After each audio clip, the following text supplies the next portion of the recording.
This is One Sentence News, a daily podcast featuring 3 news stories with a sentence-long summary and 1 sentence of context apiece. I'm Colin Wright. This is a sponsored message. Recently, I started using Anchor as my podcast host. Anchor offers benefits that most other hosts do not. It's free to use, but it also has a collection of tools that allow you to create a podcast completely within the Anchor website or smartphone app. They distribute your show to Apple Podcasts, Spotify, and all the other distribution channels without any additional effort on your part. And you can make money from your podcast without any minimum audience size. So you can use it as a more traditional podcast host like I do, but it's also got everything you need to start a podcast from scratch in one place. If you're keen to give it a shot, download the free Anchor app or go to anchor.fm to get started.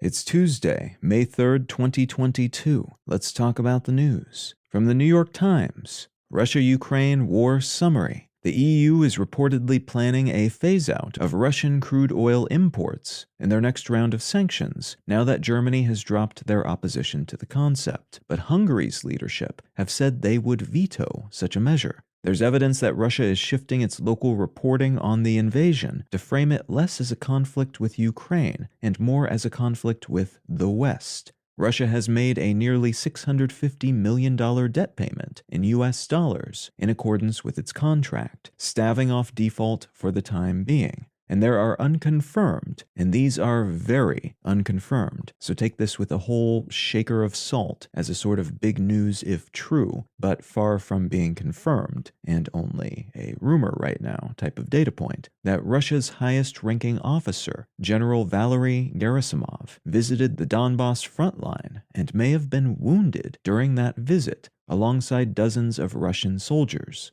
An evacuation negotiated by the United Nations has allowed some of the civilians hiding out in a steel plant in the heavily bombarded coastal city of Mariupol to leave. 100 people were reportedly allowed to evacuate on Monday, but the effort is being periodically halted by Russian shelling of the city.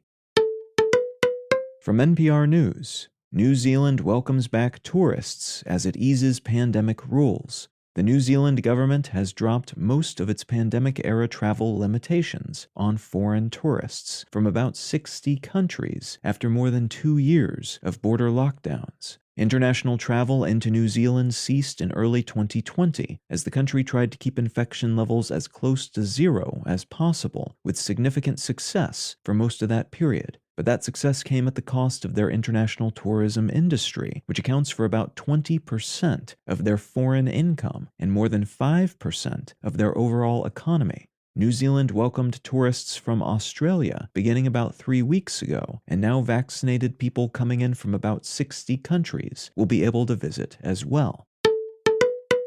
And from Reuters, COVID's new Omicron sublineages can dodge immunity from past infection, study says. 2 new subvariants of COVID-19, currently designated BA4 and BA5, seem to bypass much of the immunity provided by exposure to earlier versions of the disease, though vaccinated folks still seem to be fairly well protected against it.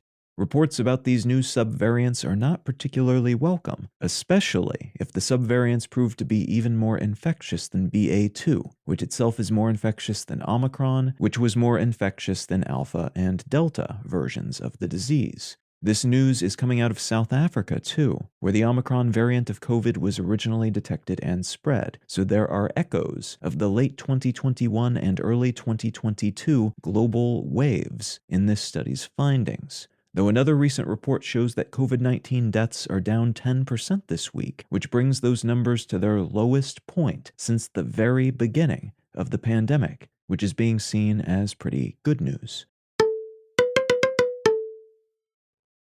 If you're finding some value in One Sentence News, consider leaving a quick review wherever you get your podcasts and/or sharing the show with a friend. You can find out more about this show or subscribe to the email version at onesentencenews.com, and you can support this and other related projects, like the Let's Know Things and Brain Lenses podcasts at understandery.com.